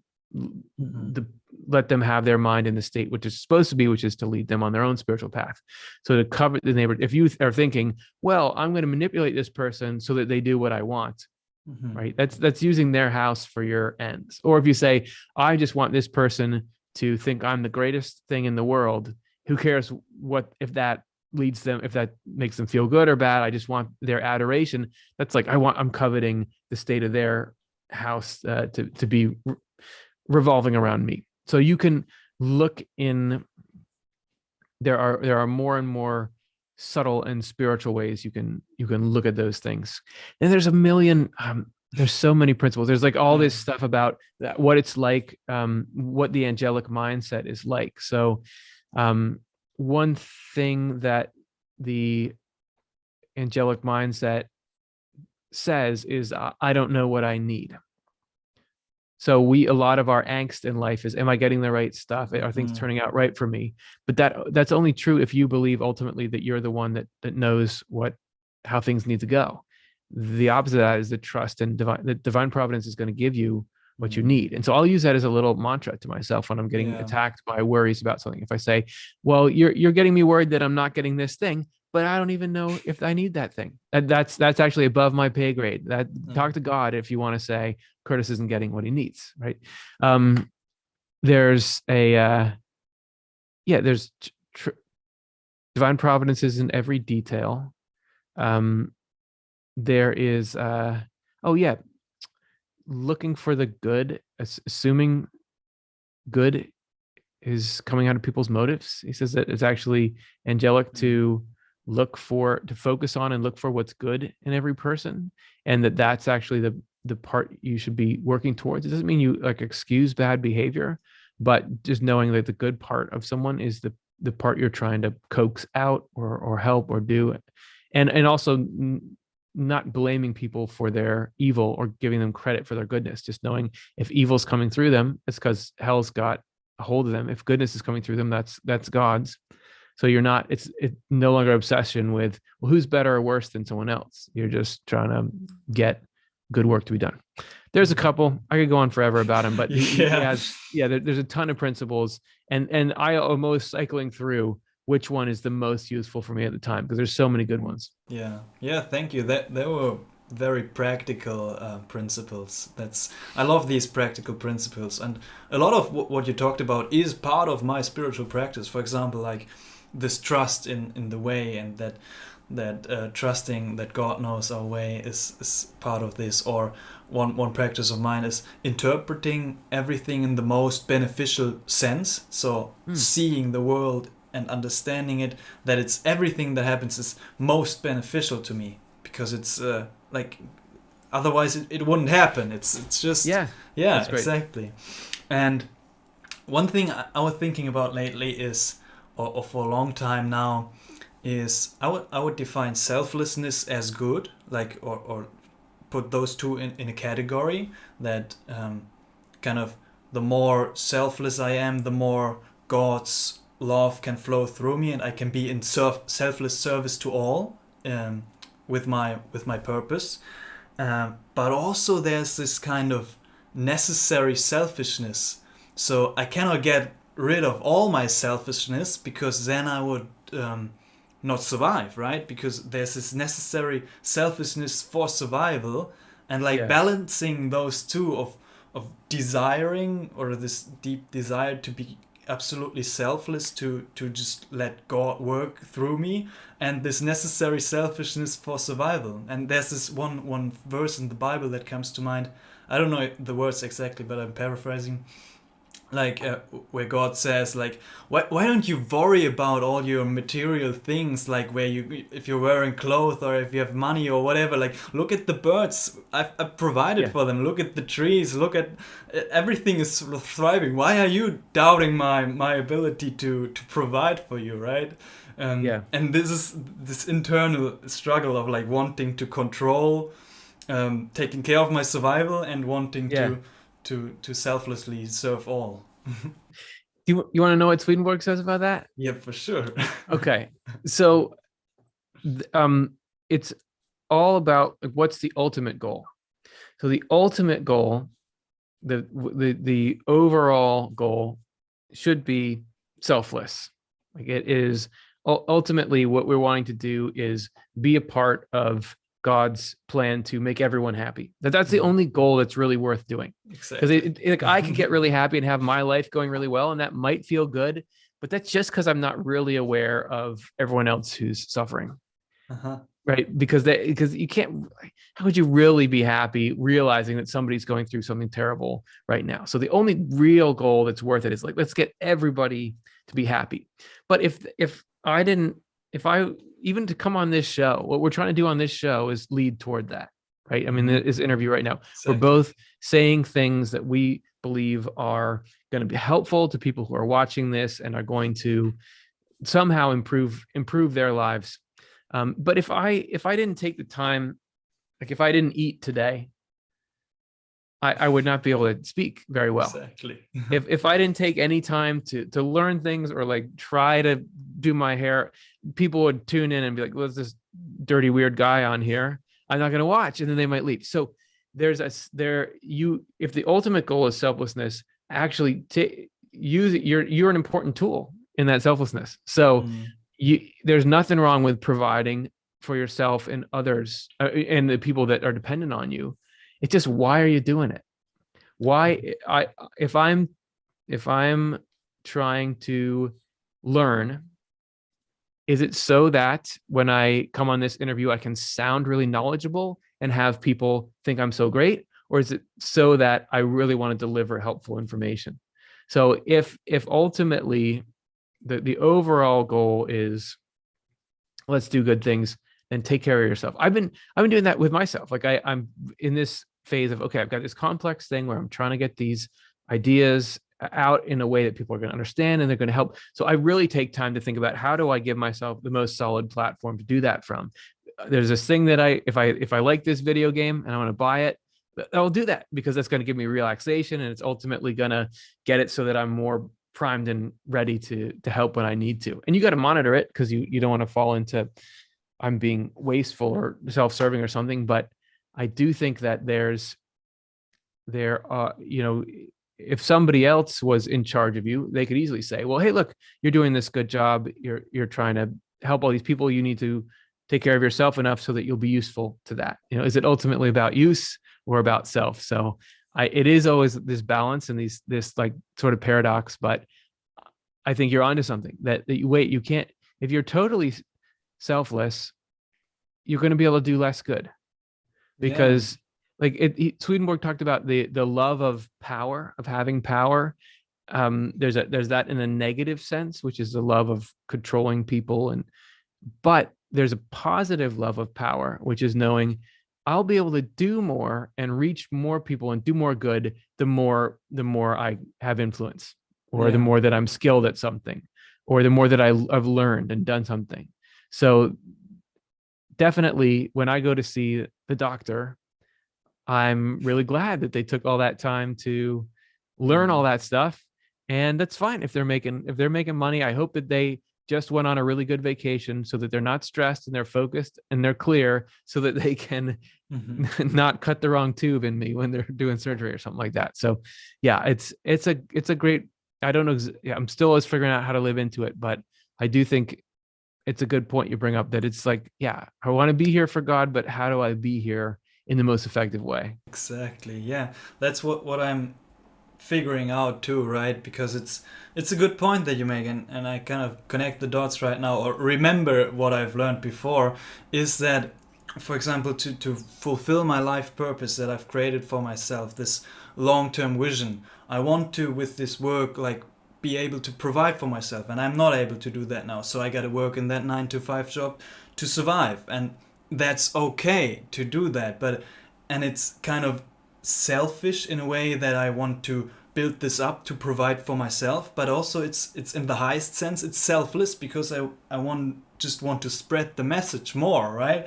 I want to fulfill my life purpose and my vision, because it's in service to all, and I can do more of that if that circles back around to me, right? So it just flows. I give and give and give, and it comes back, and I receive, and so I can give more, right? Yeah. And that's so interesting.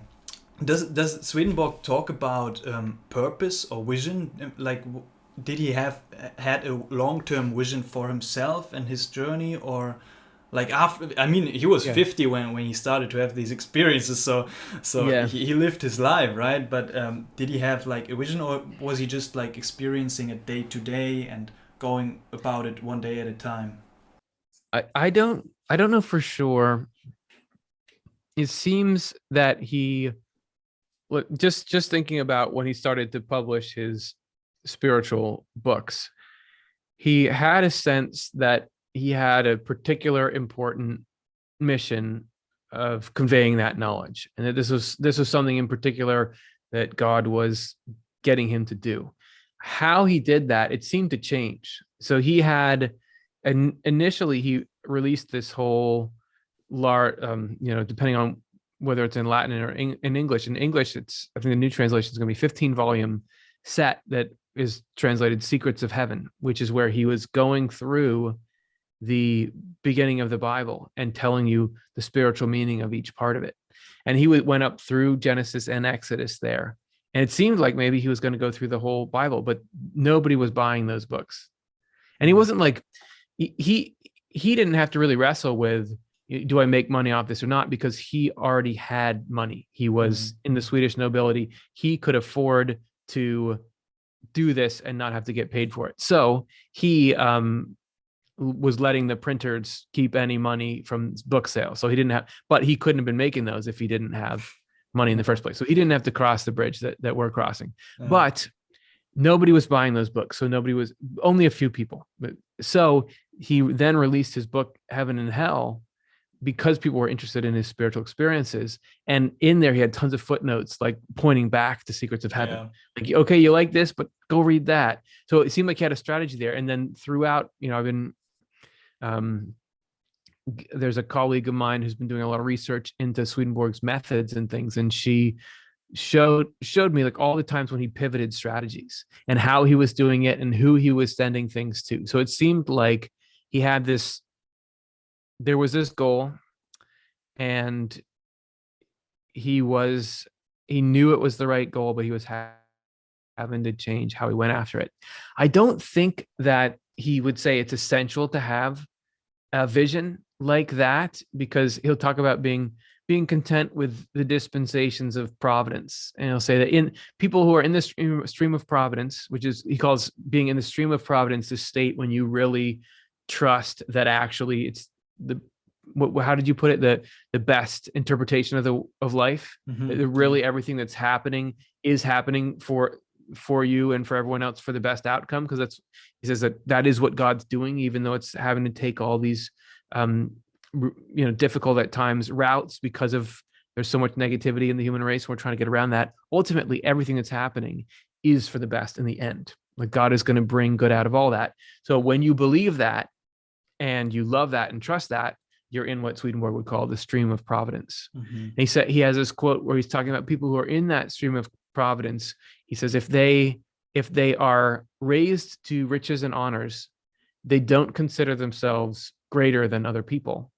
And if they're lowered to lowly places or are made poor, they're not dejected, because they know that in the end, providence leads to a good outcome in the afterlife, or to eternity. So it doesn't mean, though, that he wasn't trying for things and that we can't be trying for things. But there's, when we step back, we can say, all right, well, ultimately God knows where this is going. So I think it's a mix. I think it's, you be trying to have goals, and they can be physical, they can be sort of natural goals, like I want to build this YouTube channel, and there can be spiritual goals, like I like you also mentioned, I want to get to this place where I have less attachment to ego kind of things, right? But ultimately knowing that God knows what the real goals are, and some of the things that we think are the goals aren't the long-term goals, and that God is actually steering. I'm going to go at it, but knowing that God's the executive and I'm just like the secretary. Yeah, embracing the paradoxes, right? It's like the paradoxes are true.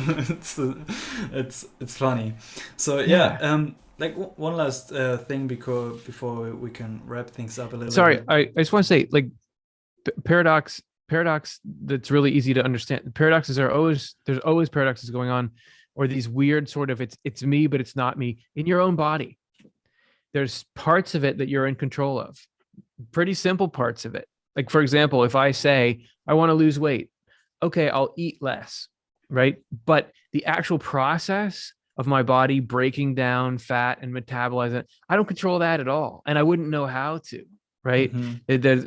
Or if I say, all right now I can control my breathing, but overnight, I'm sure glad I'm not controlling that. There's little bits of things we do. Like if I want to get bigger muscles. Okay, I'm going to go exercise.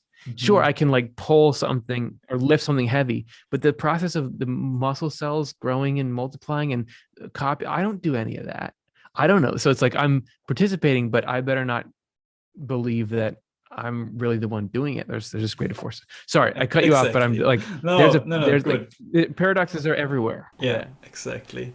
Like, how was Swedenborg's lifestyle like? I mean, he had this career as a scientist, and he was doing his work and probably also having his relationships, right? And did his lifestyle change after he had the opening to these experiences you talked about? He was having a travel journal. Like, did he continue to travel to conferences and give talks and do his scientific work while he was having these experiences? Or did he just like went a little bit into isolation? And how was it like? Did he talked about or wrote about like how was it like for his friendships, maybe his family or romantic relationships? Like, how did he integrate all this crazy change from these transcendental experiences into his day-to-day lifestyle?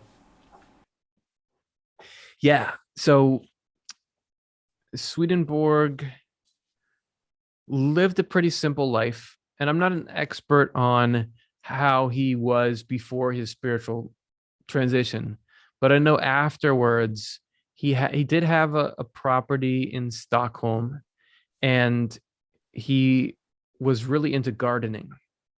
So he had this garden. He had a little garden house that he would do a lot of his writing in, and he had this garden all around, and he would spend a lot of time maintaining that. And I think it's a place where he had a number of his spiritual experiences, but he wasn't really going to conferences and speaking Um, after that, he didn't abandon his non-spiritual stuff entirely. The last thing he ever wrote was a paper about the currency in Sweden.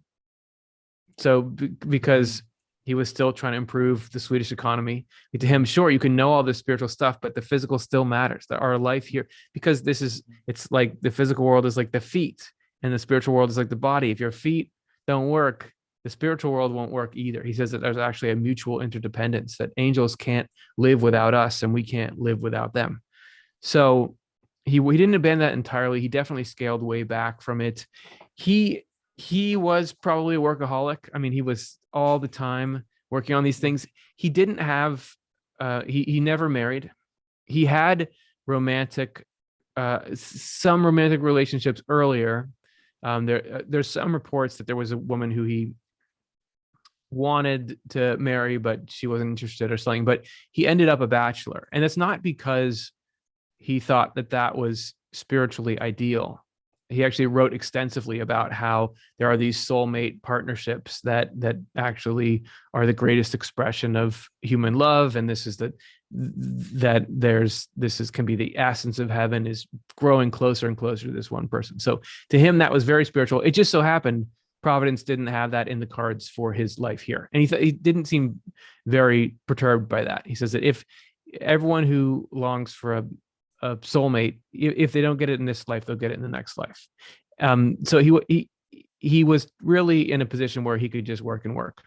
And he did do some traveling, mainly for publishing, because there was a lot of the stuff he was writing he couldn't publish in Sweden because they didn't have freedom of the press in the same way that they had it in Amsterdam and in London. Also, that was in London was the center of the publishing world then. So he would travel for that.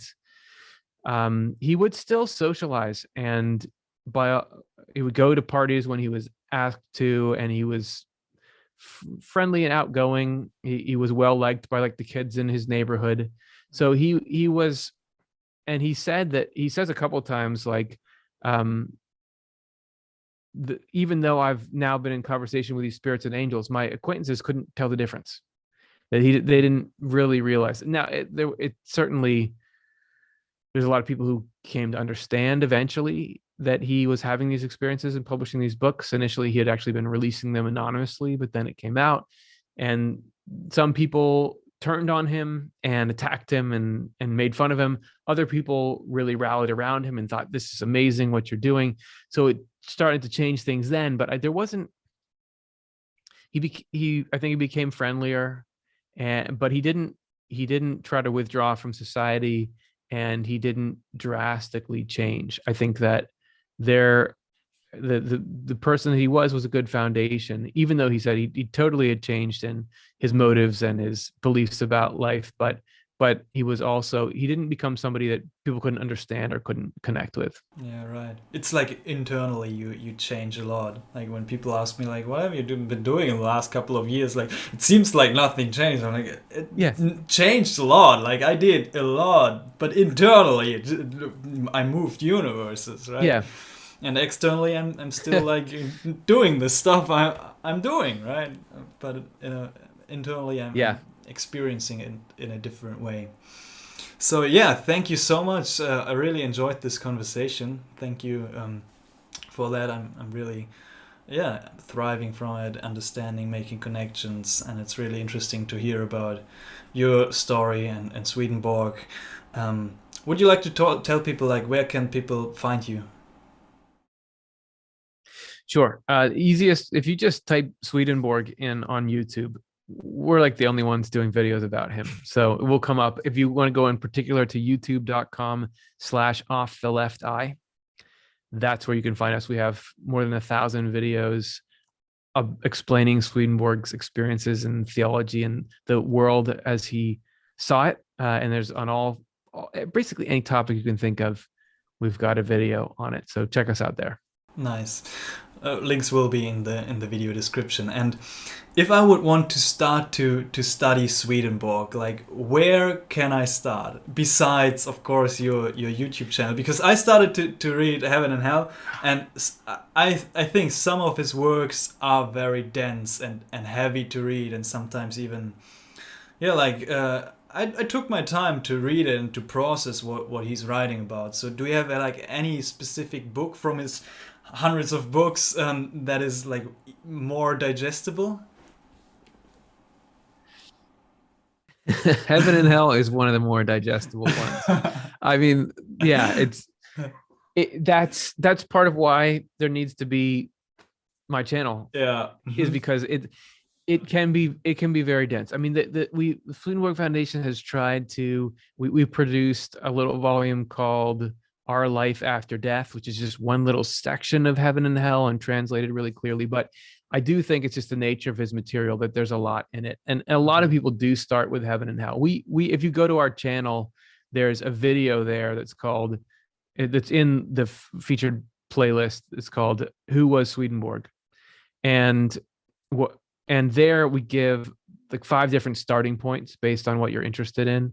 So his book Heaven and Hell is about the afterlife, and it's just there's a ton of cool like life principle stuff in there as well, but there's also a lot of description of how the afterlife is structured and how it works. He has a book called Divine Love and Wisdom that I mentioned earlier, which is pretty philosophical, but it's a description of the underlying essence of things and the basics of reality. There's also a book he has called Divine Providence, which is all about how God runs life and why things happen the way that they do. Any of those could be a good starting point if it's what you're looking for. If you are like Christian theologically minded, he has a book called True Christianity, where he lays out what he thinks the actual heart of that religion is, which is different from the traditional understanding of it. And then he has his Secrets of Heaven, which is this whole explanation of the inner contents of the Bible. That would be a really hard one to start with, but you can try if you'd like. So I would say probably Heaven and Hell. It's his most popular book. It's his, in a lot of ways, most accessible. And if it's a little slow going, you're not alone. That's how it's an acquired taste. But I would say there's great reward in there if you stick with it. Exactly, that's what I feel too. There's great value in what he describes, and like also like to put all these transcendental experiences, psychedelic experiences into context and into practical principles, as we talked about. And what keeps you going, like after all these years of doing this work?